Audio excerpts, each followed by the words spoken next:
So I have learned something interesting about God.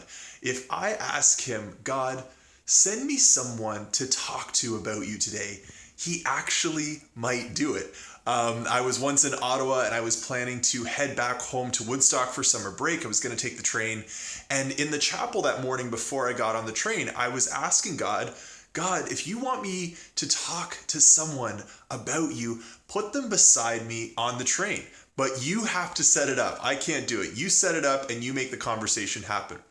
Well, sure enough, I get on the train, and just as I'm about to take my seat, I notice that the lady who is in the seat beside me, she's eating this like weird tuna on cracker lunch kind of thing, and she's really embarrassed. She's got her mouth full and she's apologizing for the fact that she's eating tuna.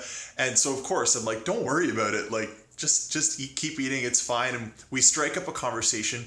We end up talking for the entire trip from Ottawa all the way down. And we start talking about faith. I told her that I was becoming a Catholic priest, and she told me that she used to be Catholic. She was from Newfoundland, and she was saying that she was raised Catholic, but she doesn't really practice anymore. And in fact, she had done a lot of things that she said she felt ashamed of because of this Newfie guilt, she called it. It was like Catholic guilt. She had all this guilt from all these things she'd done in her life. Well, I started to tell her about how I had struggled with guilt because for years when I had gone to confession, I had lied in confession. I hadn't been honest with God.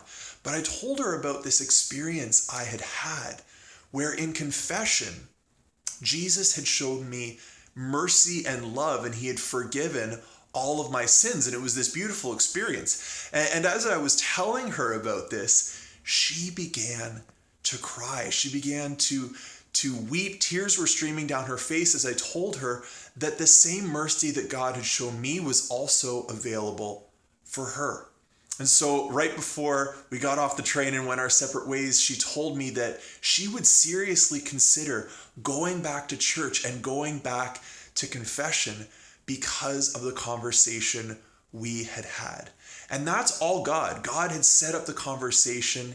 He had set all of that up so that I could testify about what Jesus had done in my life so that he could do something similar in hers.